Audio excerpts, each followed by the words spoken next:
Hi guys, welcome back to लॉगिरी। आज हम पढ़ेंगे लीगल करंट अफेयर्स अक्टूबर 2021 के। ये हमारा पार्ट 3 है।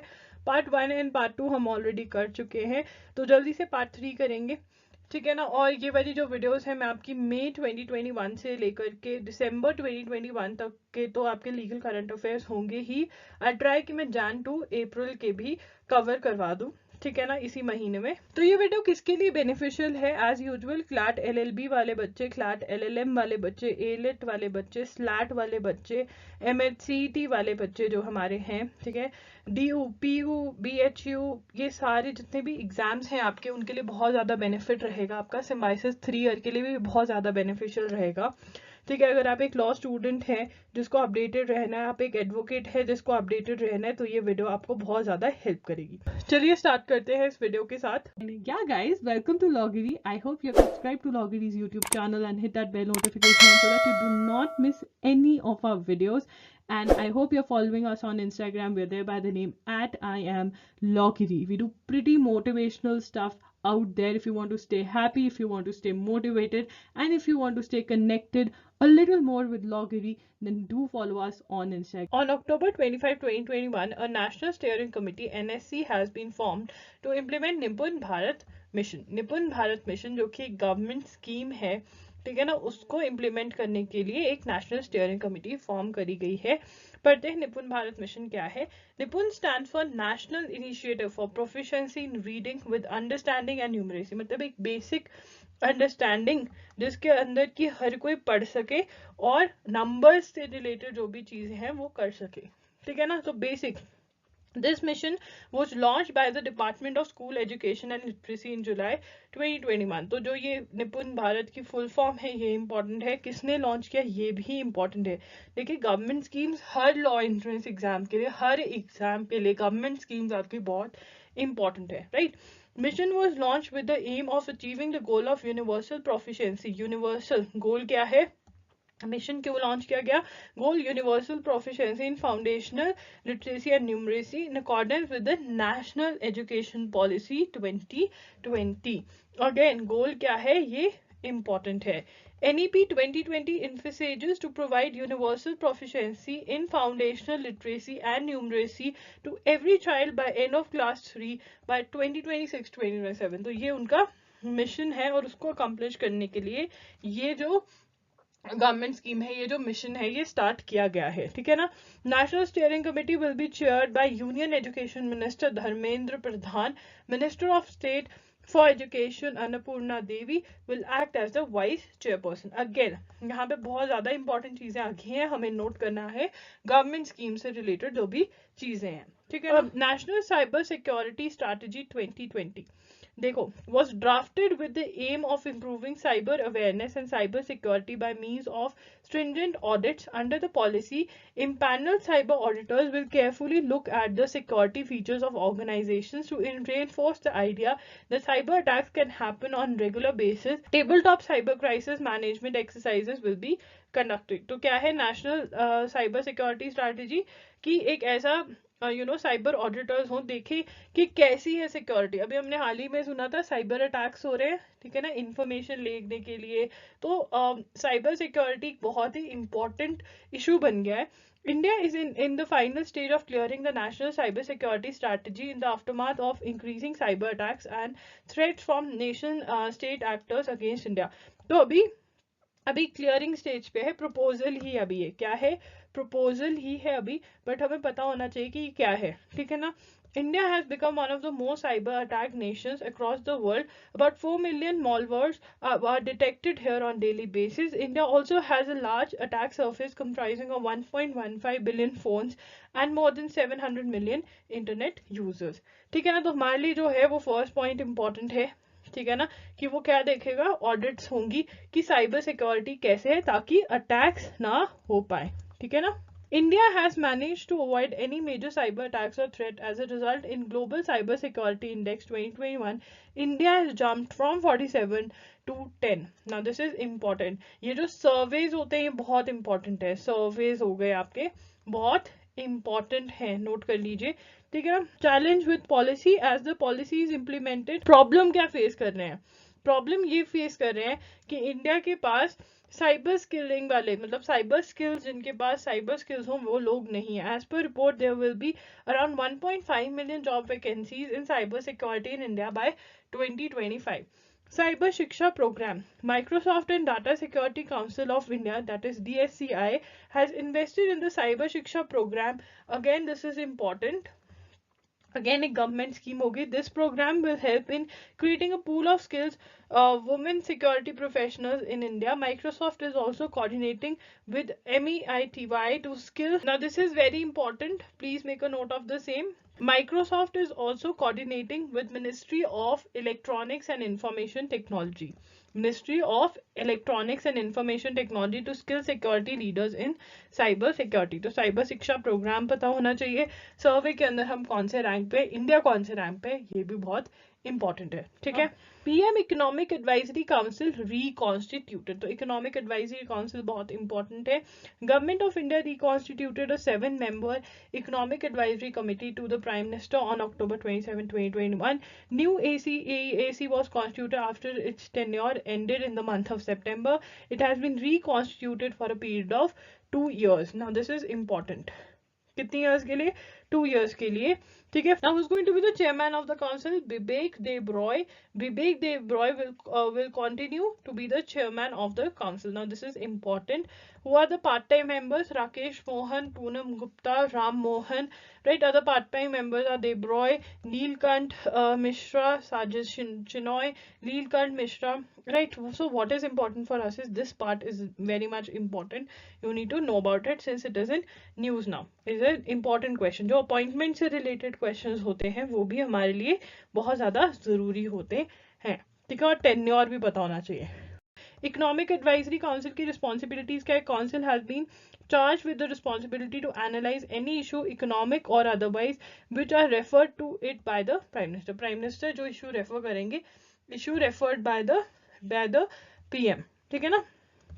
उसके बाद analyze issues referred by the PM. ठीक है. ये हमारा point बन गया.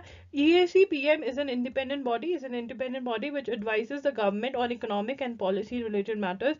It was first constituted in September 2017 for a period of 2 years. It was replaced by erstwhile PMEAC, that is Prime Minister's Economic Advisory Council. तो थोड़ा सा change हो गया अब.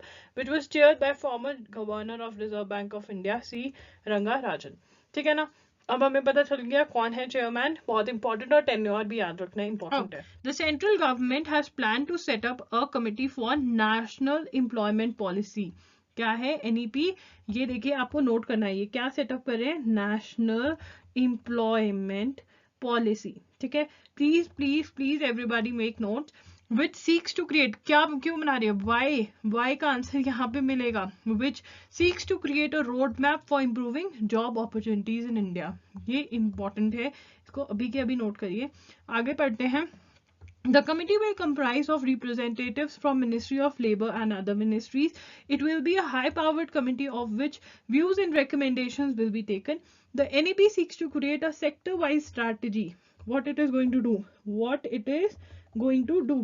Create a sector-wise strategy to improve the potential of job creation by pulling investments towards employment incentive sectors. मतलब वहाँ invest करेंगे जहाँ पे एम्प्लॉयमेंट क्रिएट हो सकती है. Right. Attracting new industries by creating an enabling environment and by policy interventions. ठीक है. ये important है. It will be created based on data from 5 All India Labour Surveys and E-Shram portal for facilitating evidence-based policy making to generate employment. तो ये लोग data लेंगे कहाँ से? जो from 5 All India Labour Surveys, वहाँ से डाटा लेंगे. It will be created based on data from 5 All India Labour Surveys. 5 All India जो Labour Surveys है वहाँ से डाटा लिया जाएगा.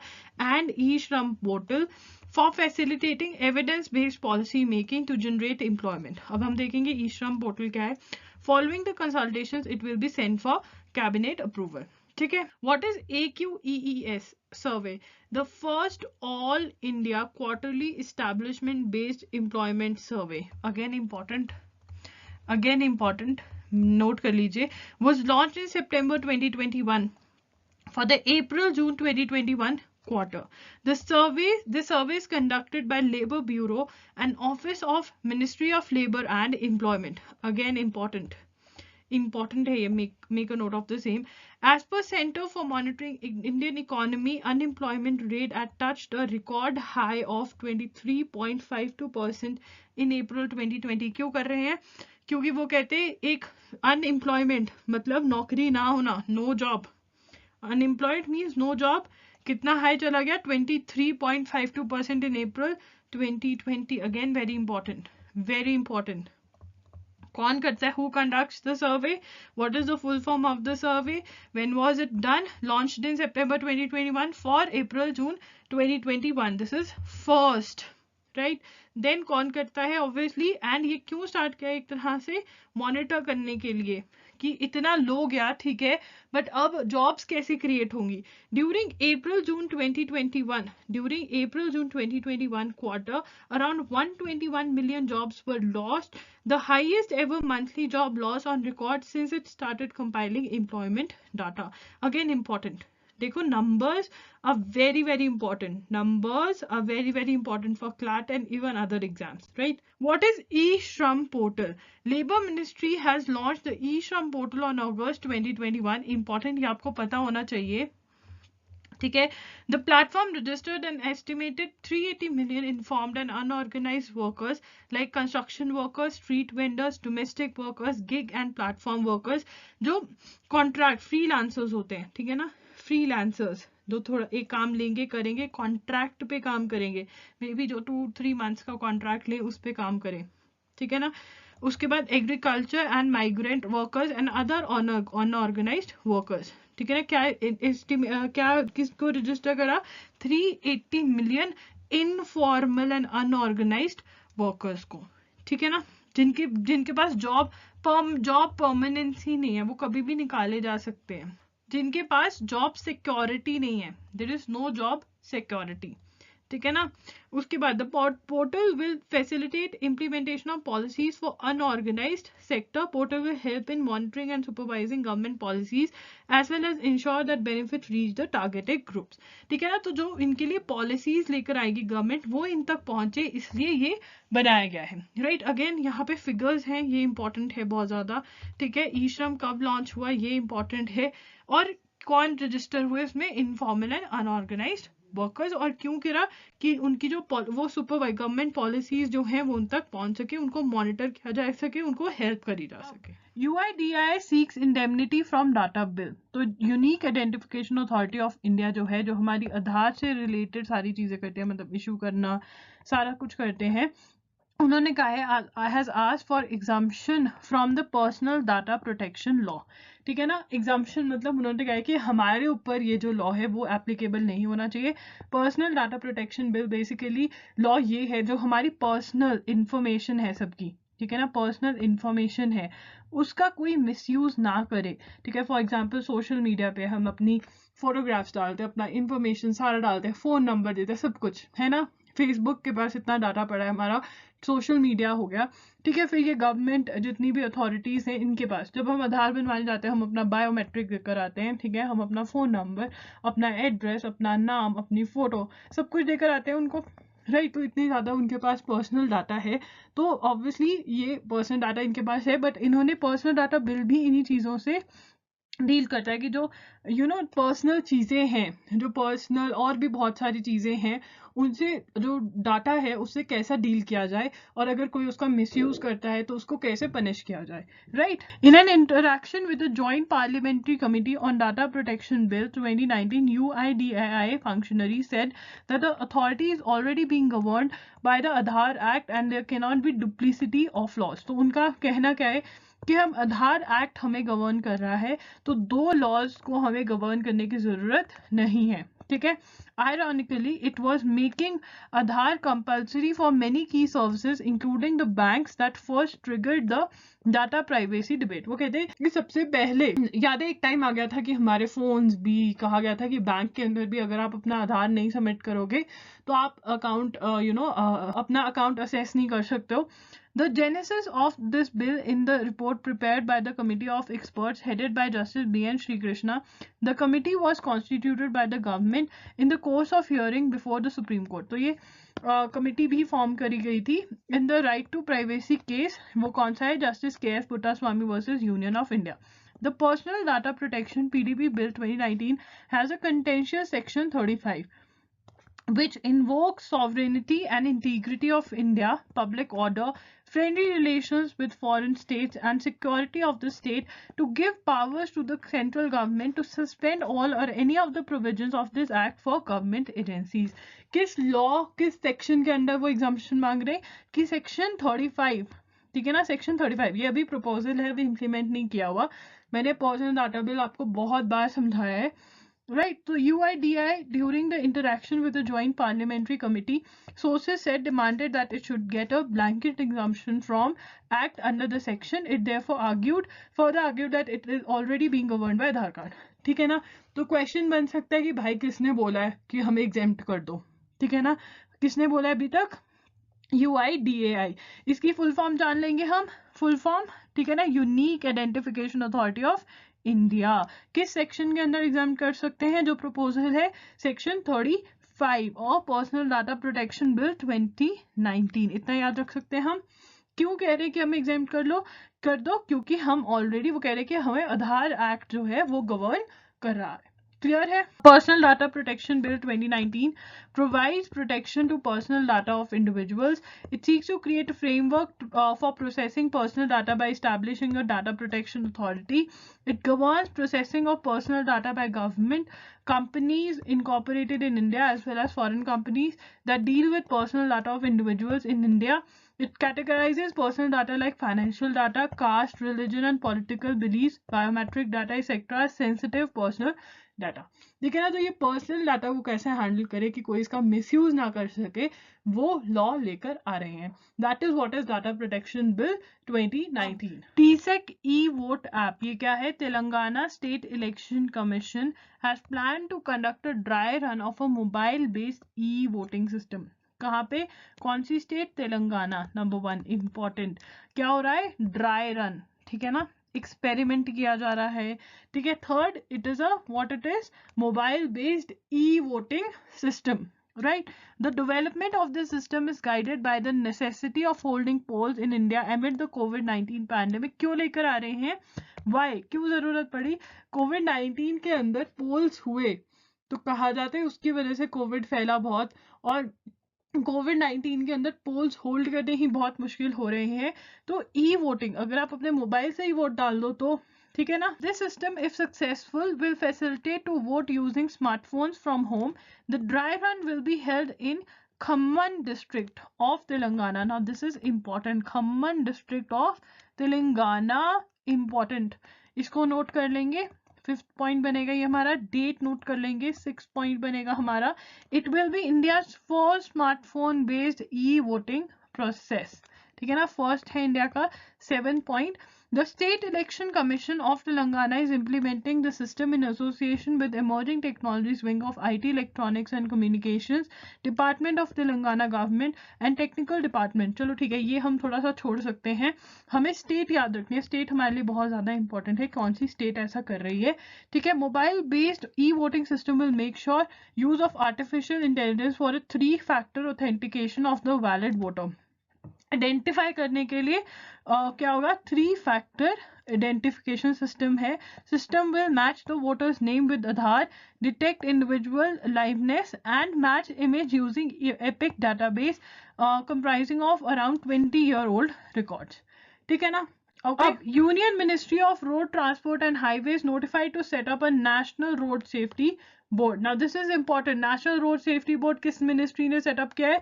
Road transport and highways. Ministry of road transport and highways, ये इंपॉर्टेंट है. उसके बाद कौन सा बोर्ड सेटअप किया है? National road safety board. The National Safety Board will be responsible for promotion of road safety, innovation and adoption of new technology. क्या करेगी ये? रोड सेफ्टी के लिए रिस्पॉन्सिबल है. Promotion of road safety, innovation and adoption of new technology, अगर कोई नई technology आई है उसको अडॉप्ट करेंगे, प्रमोशन करेंगे, लोगों को बताएंगे कि रोड सेफ्टी रूल्स क्या है। इनोवेशन, कुछ इनोवेट करेंगे, कुछ नया लेकर आएंगे। It will also regulate traffic and motor vehicles. The head office of national road safety board, again reasons बहुत ज्यादा इंपॉर्टेंट है क्लैट के बच्चों के लिए। वो डाल देते कि अच्छा ये बना, ठीक है, ये इस मिनिस्ट्री ने डाला, बताओ इसके रीजंस क्या है, तब तुम फंस जाते हो। तो ये याद रखना इंपॉर्टेंट है। The head office of national road safety board will be established in the national capital region, that is NCR region के अंदर ये होगा। Board might establish offices at other places as well as in India. तो head office कहाँ पे होगा? NCR region के अंदर। This road safety board will comprise of the chairman. Apart from these will be 3 to 7 members. All the members will be appointed by central government. हमें क्या रखना है, ये important है हमारे लिए, very very important. अब Andhra Pradesh cabinet has decided to request the center to take up caste-based census to mention other backward classes OBCs in the national census for 2021. ठीक है, कौन सी स्टेट ने लिया? आंध्र प्रदेश। क्या कर रही है ये? रिक्वेस्ट कर रही है किसको? सेंट्रल गवर्नमेंट को, यूनियन गवर्नमेंट को, to make up caste based census. Take up, not make up, take up. ठीक है, कास्ट बेस्ड सेंसस का बहुत ज्यादा इशू बना हुआ है। Cabinet authorise the state backward classes minister Venugopala Krishna for moving a request resolution in upcoming assembly session to take up caste census of OBCs. Recently, on October 8, 2021, Telangana government also adopted a similar resolution in a state assembly. Important. Telangana भी ऐसा कुछ कर चुकी है और अब आंध्र प्रदेश ने किया है। Union government has ruled out to conduct socio-economic caste census in an affidavit filed in Supreme Court on September 23, 2021. हमने पढ़ा था, stating that caste-based census was unfeasible and administratively difficult. Right? पढ़ा था ये हमने, तभी कहती हूँ सारे लीगल करंट अफेयर्स वीडियो सुना करो, पढ़ा करो उनको। राइट? तो यहाँ पे हमें स्टेट्स का नाम याद रखना है, बहुत जरूरी। The Uttar Pradesh government has constituted a one-member judicial commission to probe the Lakhimpur Kheri incident, in which 8 people, including 4 farmers, were killed on October 3, 2021. Retired Allahabad High Court Judge Pradeep Kumar Srivastava has been named to inquire into the eruption of violence. किसने appoint करी है ये? Uttar Pradesh government ने। ठीक है ना? कितने members है? 1 member. Who is that member? Pradeep Kumar Srivastava. Very important. Please make a note of the same. And who he is? A retired Allahabad High Court judge. ठीक है। Ministry of Civil Aviation has notified a traffic management policy framework for drones. किसने notify की है? Ministry of civil aviation. ठीक है ना? क्या? Traffic management policy for drones. Right? अब the rules envisages private third party service providers for ensuring safe operations. क्या होगा? Private third party service providers. ठीक है? Under the framework, unmanned traffic management service provider UTMSP will extend automated algorithm-driven software services instead of voice communication as in the traditional air traffic management system. क्या होगा system?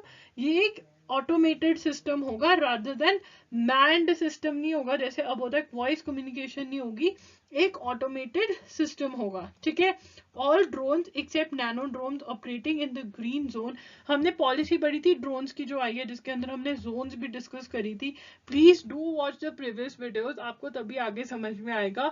जनवरी 2022 से दोबारा से सारे concepts explain करूंगी, because I assume कि तब नए स्टूडेंट्स भी देखना स्टार्ट कर देंगे जो 2024 2023 वाले एस्पिरेंट्स हैं। Right? Shall be required to share their real time location through the network to the centre. ठीक है? तो ये ड्रोन्स हो गए। आपको पता है कि स्टार्ट हो रहा है कि ड्रोन्स के थ्रू डिलीवरी होगी। अब आपके घर में एक पर्सन आता है, वो आपकी बेल बजाता है, फोन करता है आपको कि जी अपना ऑर्डर ले लो। अब एक ड्रोन आएगा, वो आपका ऑर्डर आपको दे जाएगा। तो इसलिए उनको भी मैनेज करना जरूरी है, और जो ड्रोन्स है उनसे अटैक्स भी हो रहे हैं। राइट? अटैक्स हो रहे हैं ना, अभी हमने सुना ना कि जम्मू एंड कश्मीर वाले एरिया में कितने सारे, एक दो बार तो ड्रोन, आई थिंक एक बार तो बहुत न्यूज में आया कि वो ड्रोन पाया गया। तो ड्रोन्स सेफ भी नहीं है और उनकी यूटिलिटी भी बहुत ज्यादा है, तो इसलिए उनसे रिलेटेड लॉज आ रहे हैं अब। रिस्पॉन्सिबिलिटी क्या है UTMSB? Primarily to be responsible for segregating and separating a drone from other drones and manned aircraft in the airspace below 1000 feet in the country। अब ये भी है, हवा में उड़ रहा है, ठीक है ना, जो नॉर्मल एयरक्राफ्ट हवा में उड़ रहे हैं वो नीचे भी तो आते हैं, लैंडिंग के लिए आते हैं और सब आते हैं, तो उनके साथ ना टकरा जाए, वो भी एक इशू है। तो सेफ्टी भी, तो हर तरफ से सेफ्टी इंश्योर करना इनका मेन प्राइमरी इनका रिस्पॉन्सिबिलिटी है। UTMSB will be assisted by supplementary service providers who will maintain data about terrain, weather, location of manned aircraft and provide services such as insurance, data analytics and drone fleet management। ठीक है ना, तो ये होने वाला है, important है again. Approval authority, Digital Sky platform shall continue to be the interface for government stakeholders to provide approvals and permissions to drone operations। कौन provide कर रहा है approval? Digital Sky platform, ठीक है, important, Digital Sky important। Digital Sky platform provides end-to-end government governance of drones related activities in India, financial provisions। The policy also allows UTMSBs to levy a service fee on users, a small portion of which will also be shared with Airports Authority of India। Significance of the rules, India has started taking steps forwards enabling advanced use cases like delivery of goods using unmanned aircraft and is also looking at human transportation using unmanned aircraft। ठीक है ना, वो कह रहे कि humans भी क्या पता unmanned aircraft हो, ठीक है ना, तो इसलिए इसकी रेगुलेशंस लेकर आना बहुत जरूरी है। So guys that's it for today's video. I hope you like this video, I hope you found this video helpful. अगर आपको ये वीडियो हेल्पफुल लगी, you know the drill, you need to like the video, you need to comment down below and tell me that दी ये video बहुत helpful है, because that motivates me to create more videos. So yeah do check the description box because you need to, if you're preparing for 2022 law entrance exams, you need to watch all the legal current affairs videos for a good understanding of legal news, and so that you can answer all the questions that are based on legal current affairs. So yeah, that's it. Logity signing off. You guys keep on studying. All the very best.